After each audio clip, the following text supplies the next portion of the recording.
Adventures in Supply Chain Podcast is pleased to present this video episode of the Coronavirus and Supply Chain series with Andrew Johnson, CEO of ShelfAware. Andrew Johnson is an entrepreneur, inventor, and business owner who is blindly stumbling across the business landscape, hoping to create positive change along the way. He is lucky to work with his talented brothers who make sure the family core business, O-Ring Sales and Service Incorporated, continues to grow. In this episode, we talked about the following: the successful story of a family business, vendor-managed inventory, VMI, and how it differs from barcode labeling, manufacturing before and after COVID-19, data and technology to pivot, supply chain resilience, who does better in the pandemic, small or big businesses. This episode is sponsored by USM Supply Chain.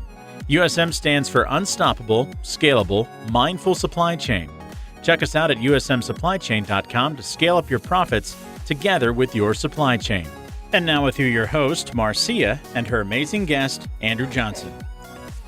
Good morning, Andrew. A pleasure to have you on the show. It's an honor that you can join us today.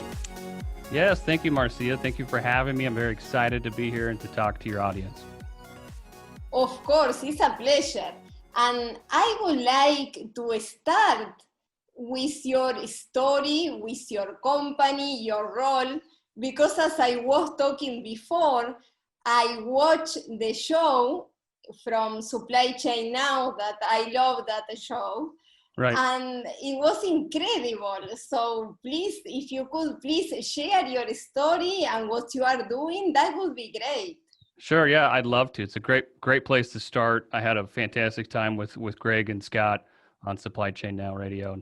My story is fascinating. It's I've had a lot of luck and blessings in my life to take me to where I'm at today. But it all started in a family business environment that my dad started before I was born.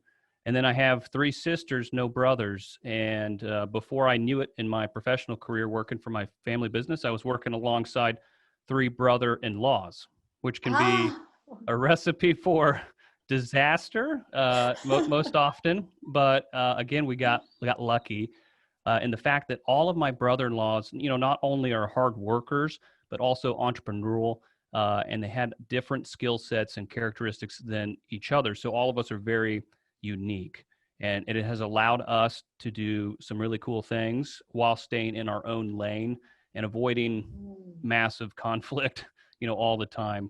So that story really started to take off towards supply chain in 2015 after a series of internal innovations. Mm-hmm. My family company, which is an industrial distributor based out of Kansas City, so right in the middle of America, was dabbling with some technology, some RFID technology, to try and make our vendor-managed inventory systems, which are kind of last-mile delivery for manufacturers from an inventory standpoint. We were trying to make those more efficient, and through a series of kind of incremental innovations, we invented a system that we call ShelfAware. And I couldn't have done it, without my brothers. My oldest brother-in-law is a self-taught computer programmer. My other brother-in-law, Jay, he's a true innovator. He's never satisfied, with the status quo. And then we have another brother-in-law, Evan, who's very much an engineer by trade, but he's just pure engineer. So very analytical, level-headed. And I'm kind of always just the out front guy. So I'm willing to try anything. I'm willing to just blaze into new territory with very little testing. And so that was kind of the four boys. And our recipe for success was small incremental innovations that put us into where we're at now, which is I've more or less separated from the family distribution business to run ShelfAware as an independent supply chain company. It's a SaaS, and it's been fun. It's been exciting. So you could say as well, I'm relatively new, to the supply chain space, just the last couple of years. But I know that you say that you are new, but new to who in supply chain, right? Like people in supply chain, but in the industry, since you were very little, right? And it's interesting your story because you develop a solution based on your pain, right? On what you were experiencing. Yes. So it was like to help you, and then you can extend that to other companies. Right. It started, pure selfish ambition on our small company's part, just trying to make our own company, more profitable, more efficient, more scalable. And it was at times not very intentional, meaning we didn't have I didn't have wild dreams of spinning off a supply chain SaaS company. It was just, it just organically happened. All of a sudden we found ourselves one day with whoa, we have a solution for ourselves, but it's not only that, it's a product for other people, if we can get it a little bit more independent. So looking back, it's also clear, but at the time when you're in the trenches, it doesn't always feel like you're on the path to some big overarching goal. We didn't do a very good job at times planning far ahead. But it worked out. Again, it was fun. It still is fun. It still is fascinating. Yeah. No, that's great. And it's also challenging because it's a family business but yes, as you were saying, it's great because you have all the family that are entrepreneurs as well, the family members. So that's right.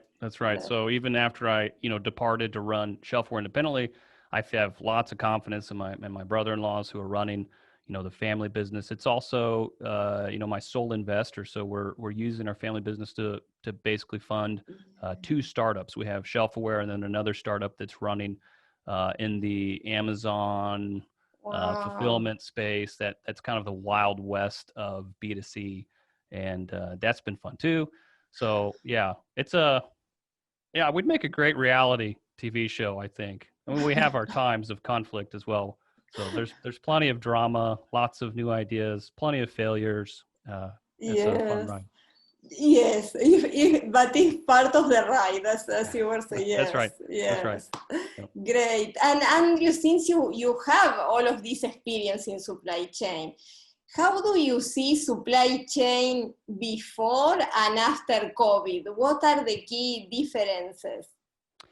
Well, there's certainly the contactless aspect of what we're doing that I think is going to be part of our new normal here in the United States. And so in industrial supply chains, there is a surprisingly high number of suppliers who actually travel on site to large manufacturing facilities in partnership with these facilities to monitor and replenish inventory.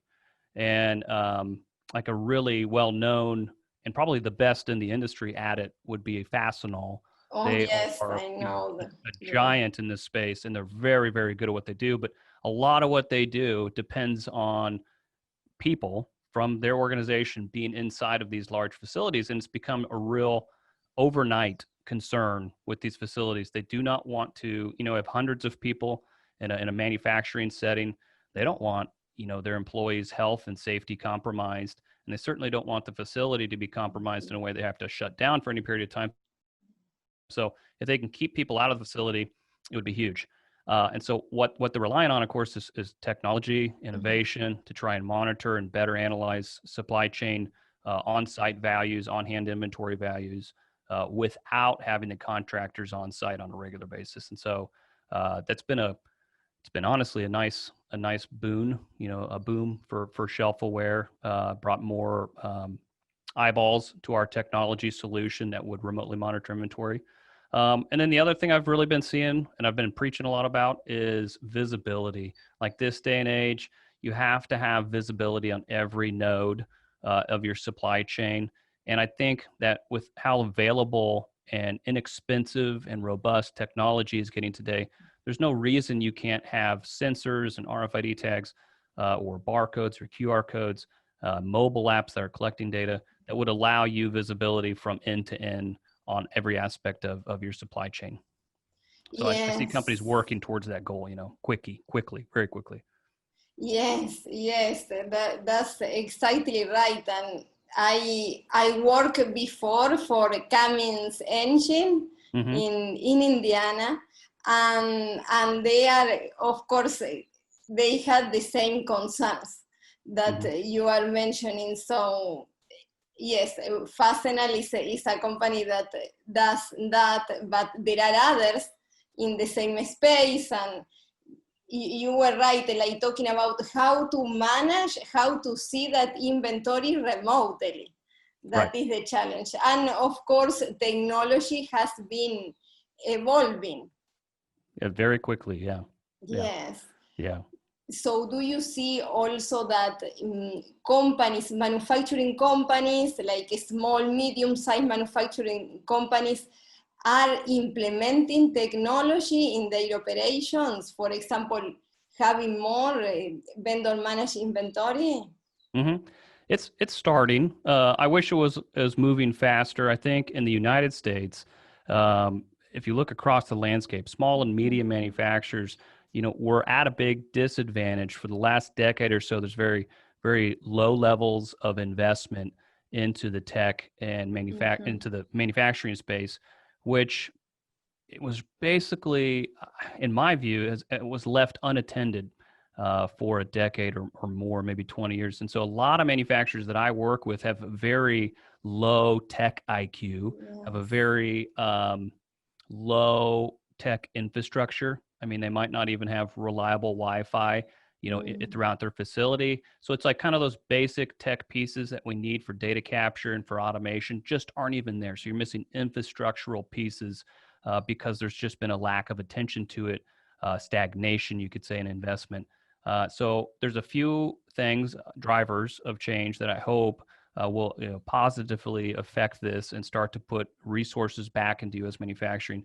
And one of those is this whole Made in America push to reshore, nearshore your supply chain. After the COVID pandemic, it really highlighted the need for companies to have a more robust, locally sourced supply chain, or at least alternatives for that.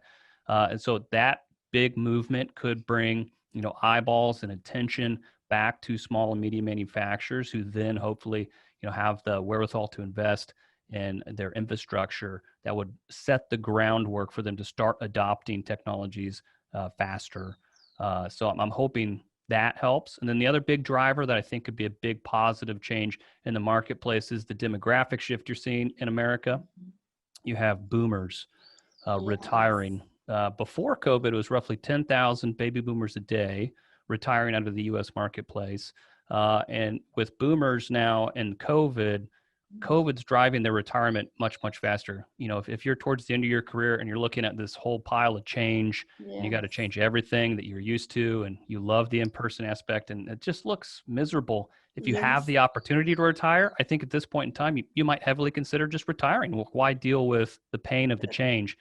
If that happens at an increased rate, that means millennials and Gen Xers are going to be taking over decision-making roles. Of course, they have a bent towards technology.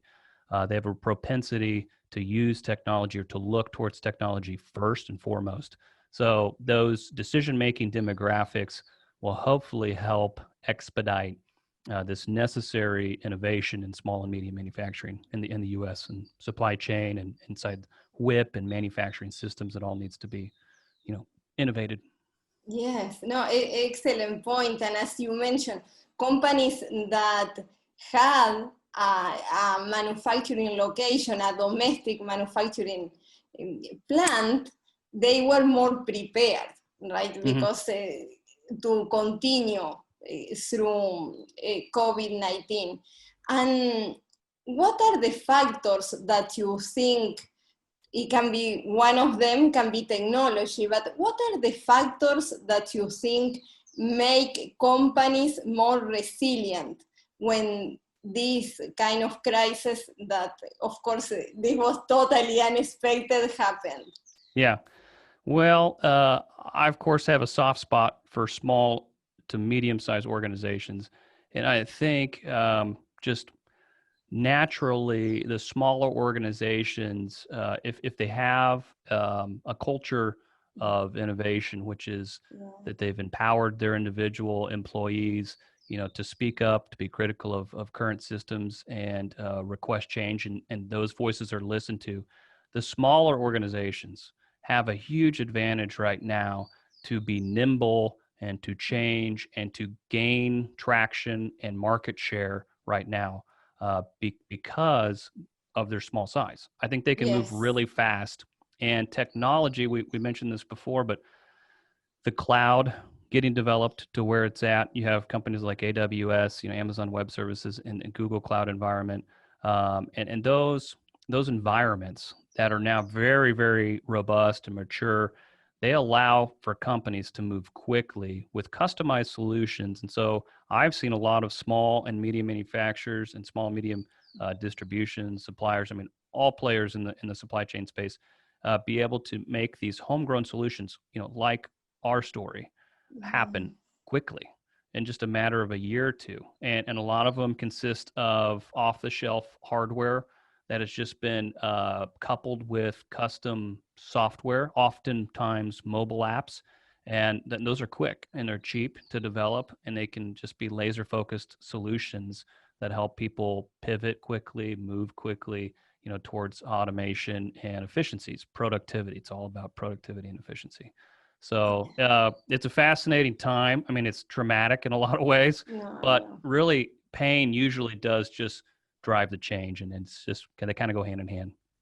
Yes, and I think small and medium-sized businesses, if they could take more advantage of technology and data, that is a great opportunity, because as you were mentioning, it's going slow, that implementation of new technologies, but you have the perfect case, right? You did that for your own business, and the results were excellent. So yes. why is that? Why do you think small and medium-sized businesses are not investing in technology or are doing that in a slower pace? Well, I think it can be a bit intimidating at times, to take the leap. I think there's been a culture that has persisted throughout the U.S. business landscape that really says, Silicon Valley and the big companies, the Googles of the world, those are the innovators. You got to leave the innovations up to the innovators and to the tech community, and the large companies have all the resources. But people are just waking up to the fact that, their high school student, their child, could probably develop a mobile app that would, when implemented inside their small organization, automate a process for them, automate some factor of data collection inside the organization that would then lead them to be able to have better analytics, and look for bottlenecks and lost time in the organization. So if that realization that, oh my goodness, my son or daughter can develop a mobile app or write a web application, that's waking people up in the small business community to say, technology it's digestible, it's attainable for us, even with our meager resources. We don't need a guy, a genius lady, or a guy from Silicon Valley, on staff. Well, we could just go to the local community college. We could look at our kids and to task them with writing a solution, for us. We can leverage our smartphones, that all of our employees have, through a mobile app to collect and automate data inside of our business. So there's a ton of third-party applications, like ShelfAware, out there for companies to start taking advantage of. And a SaaS model makes it really low commitment. There's a very low threshold to get involved with a lot of these organizations that are operating with SaaS models. So, hardly anything up front for a lot of them. Yes, and also because now companies, when they provide these solutions with technology, they are trying to make it easy for the users, that you don't need to have an IT department. So before it wasn't like that. Like, all the implementations needed to follow the IT lead, and now it's the functional lead. So, for example, your technology, right, is simple to use, and it would be great if you could talk a little bit about what offers and what technology you are using. Sure, yeah. The ShelfAware solution is really designed for B2B supply chain users. And so that could be, we can work with the consumers or the suppliers in a B2B supply chain situation. And it's typically designed to track consumption of sometimes commodity-based products, but sometimes engineered products, but track consumption of products at the consumer's facility. We do that tracking using RFID. And so RFID, radio frequency, it's been around for a long, long time. It's 30-year-old technology. There was a huge supply chain kind of disaster, a famous RFID story when Walmart tried to make many of their suppliers adopt RFID years and years ago, and it was an utter failure. But since then, the technology's gotten even cheaper, more robust, readily available, and really ready to scale in the sense that the little tags we're using are now pennies. We embed these RFID tags inside shipping labels. We call them smart labels. These smart labels are applied at the supplier's location, and then the product's shipped to the consumer. Now, when the consumer, anybody on the production floor, that could be an inventory manager, they could be a line or a manufacturing cell worker. They just need some fasteners, lubricants, rubber products, safety products. They can go to the, more or less, it's a grocery store, but it could be a set of racks or shelving that contains this intelligently labeled inventory. They grab whatever they need and they walk away. And they can have hundreds of bags, thousands of boxes. I don't know how they could carry thousands of boxes, but dozens and dozens of items in their arms or in a tote. When they walk past these fixed RFID reader, it checks all of those items out of inventory, and that data goes to the cloud in real time. So the suppliers really just get to sit back and remotely monitor inventory consumption. So that was our original intent, was to make a system, a solution that was using off-the-shelf RFID hardware with custom software. So that's the ShelfAware software solution that's overlaid over very basic RFID technology that's been in existence for a long time, and be able to put that into suppliers and consumers' hands, and they can operate on a web-based platform. It brings transparency, visibility to the supply chain data, makes the whole system accountable, because historically, vendor managed inventories, they were really left to the supplier to run them. And when left unattended, a lot of them began to get, inefficient. They weren't lean. There was tons of product on the shelf, but sometimes not the right product, just lots of other product. And this whole idea is just to make the system transparent. And the consumption data then is analyzed in near term to make the inventory on hand match the production of the factory. So it's not designed to be static. It's a dynamic inventory level that really meets the production needs of the supplier, the consumer. So that was kind of the original design of ShelfAware, and it's a SaaS-based service. We try and just equip suppliers to run these intelligent supply chains.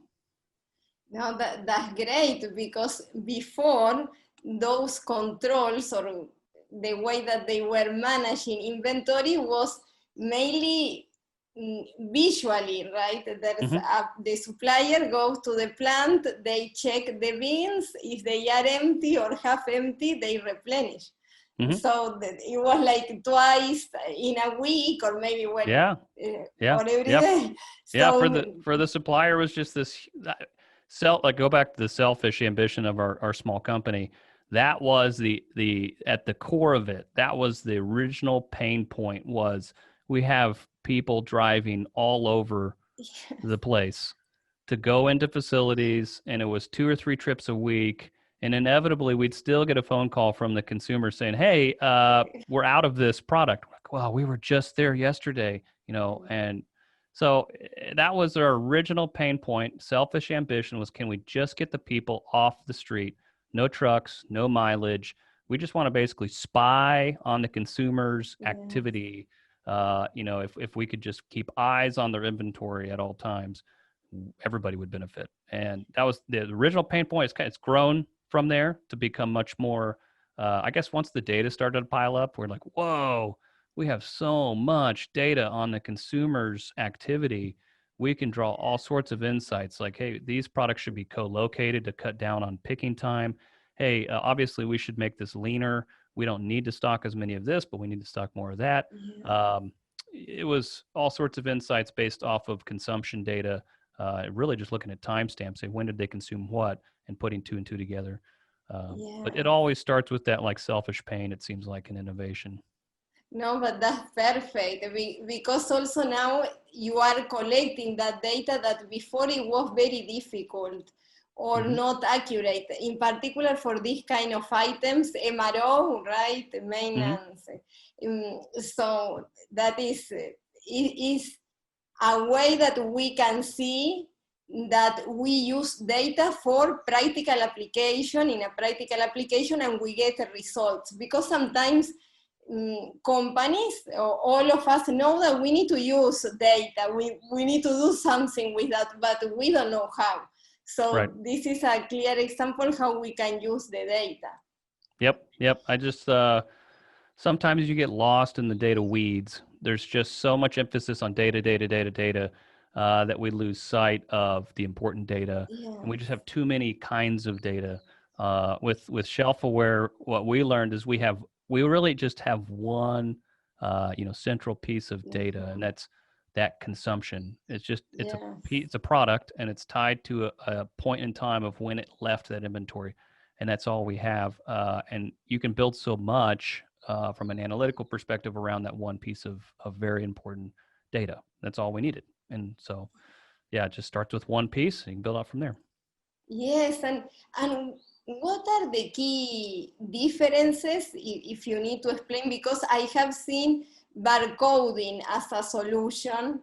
Uh-huh. It, why, for example, a company that is trying to decide maybe I stay with barcoding or I Right. go with shelf-aware? What are Right. the key differences? Yeah, we get that. We get confused all the time with barcodes. Yes. Folks say, "Oh, it's a barcode label." Well, no, it's an intelligent label that actually has a sensor embedded in the label that sends data over the radio waves, over the Mm-hmm. airwaves, up to 50 feet away.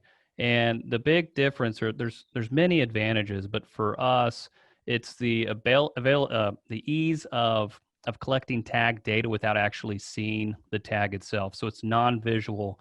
The most easiest way to visualize the non-visual aspect of the shelfware intelligent label is in a on-hand inventory situation. So, many of these manufacturing facilities have millions of dollars of on-hand component inventory that they're pulling from on a daily basis to build whatever they're building. It's a pump, a motor, a car, millions of dollars and little tiny sea-level parts sitting in inventory. Mm-hmm.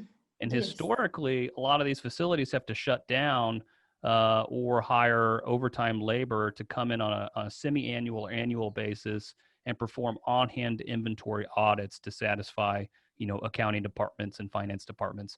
Well, with the shelfware system, once all of the packages on the shelf are tagged with smart labels that tell you what's in the bag and how many is in the bag or the box or the crate or the tote. You can walk in with, again, a mobile app attached to a wireless RFID handheld scanner, and you can perform an entire inventory audit in minutes on thousands and thousands of inventory SKUs. That tells the accounting department, the system said you had X on the shelf when we started the audit. We found that you actually had Y, so there's a difference of $2,000. And after this audit, we're telling you right now you have $384,532.92 worth of fasteners on your shelf today. So the facility doesn't have shutdown. The supplier can come in and perform the inventory audit with a mobile app and a handheld scanner in minutes. So you're Yes. saving people, days there for on-hand inventory Yes. audits, and you're giving them accurate on-hand inventory information. And it's all really because you're sucking thousands and thousands of tag data non-visually. You're standing, maybe 10, 15 feet away from these pallet racks, shelving, bookcases, and you're pulling all that tag information off into this mobile device, going up to the cloud, reconciling it with the database in minutes. And that's the power that you can get with RFID. The reason RFID wasn't scaled, back in the days with Walmart or something like that, the tags were too expensive. They Yes. were closer to a dollar, which is way too much when you're talking about tracking somewhat commodity product. So they needed to get closer to like pennies. So we're down to like a nickel, 10 cents. on tag values. That's where we needed to get. Second, they were hard to encode, so they were difficult to program the tags. They're unreliable. Today, there's really inexpensive printers from a host of hardware providers like Zebra and Printronix that actually print readable labels and encode the embedded RFID tag in seconds. And they verified that the tag's encoded correctly. So if it's not, the label's just sucked back in the printer and voided. They print void all over it and regenerated. So highly reliable, highly flexible printing and encoding solutions that are inexpensive as well. So it took a decade for the RFID space to get there, to get cheap enough, reliable for us to like scale this into markets that historically were never looked at. RFID was always applied to high value asset tracking. But now that it's inexpensive and highly reliable at high volumes, you can track anything, even the cheapest components. Yes. And I remember those times when RFIDs were very expensive, like in the 2002, 2003, about that is when they at least I started hearing about them, but as you are mentioning, nobody was using them because of the high cost and other challenges. Yeah, they've just gotten like all technologies has gotten so much better and cheaper. Yes, accessible, and also as we were saying, they are easy to use. Sometimes we see them like it's going to be hard. We need to have IT knowledge, but that's not the idea with technology. They are supposed to help us in an easy way, in a simple way. Right. Great. Yep. And that's where we had to get. Yep. Yes. So, and what are your final thoughts, Andrew, about how can small and medium-sized companies do better during these times, during the pandemic? What should they be focusing on during these times? Yeah, if I would say anything right now is kind of ending thoughts to wrap up our discussion, it would be words of encouragement, for small to medium companies, manufacturers and suppliers who are taking part in this great supply chain pandemic, that we're all struggling through. I would say to, keep your head up, keep working hard. Right now, there are resources that have never been more readily available, for you to help you get through these times. So I think is an interesting time for you to innovate, to look internally and focus on your people and processes, find out where you can become more productive and start small. So if I was going to say it more simply, start small to win big. And if you're in an organization, look internal, find the first little thing you can innovate and innovate it. Once the employees around you see the success of that small innovation, it just grows incrementally to the next innovation, the next innovation, the next innovation. And before long, you will have 4 or 5 fantastic solutions under your belt. You'll have a team that believes in you, and you'll have the skill set, to go out and tackle an external innovation. And that's an innovation that you can deploy outside of your 4 walls, to drive increase in productivity so that you can capture more market or higher market value or go into different markets, or launch new services that are solutions based. And so it's never been better from an environmental standpoint to tackle those kind of innovations. You just have to take a deep breath, put aside, the outside stresses that you're getting from the news, from politics, and just deep breath, focus, start small to win big. Great words. And Andrew, for the companies that need help to increase their productivity and they are looking into vendor management inventory, what is the best way to reach ShelfAware? Yeah, so our website's okay. Websites are complicated and hard to keep up to date. You can go to shelfawarevmi.com, shelfawarevmi.com, Or what I have more fun with, I mean, I have a lot of creativity on YouTube. Go to YouTube and search for ShelfAware, all one word, ShelfAware, and you'll find our YouTube video. There's dozens and dozens of short videos. I'm a huge believer in short video content. And about 5 minutes of watching videos on YouTube, you'll fully understand, our solution, if it's a good fit for you, how it could be used in your specific application to find productivity and visibility, transparency. So go to YouTube. It's fun, and there's also some quirky videos on there too that just try and find some sort of light, in this terribly chaotic time. Yes. So yeah. Yes, no, that's perfect. I watched some of the videos, and they are Okay. really nice because they are short but to the point. And That's right. I like how you explain the explanations that they show. So very nice, very nice. Yep, And thank you so much, Andrew, for all the explanations, the encouragement. And I like this because you are very transparent. You don't say like everything is going to be great. No, you explain with being realistic, and you have a practical approach. So well, thank you so much for that. Thank you. You're very welcome. I think we all learn a lot more if we all just be frank, straight to the point, and be real. That it's not always going to be easy, but it's the messy stuff we learn a lot from. So I hope everybody out there just keep their head up and keep working forward to a brighter tomorrow, hopefully. Thank you so much, Andrew. Yep, thank you, Marcia. Bye. Bye-bye. Thank you. Thank you.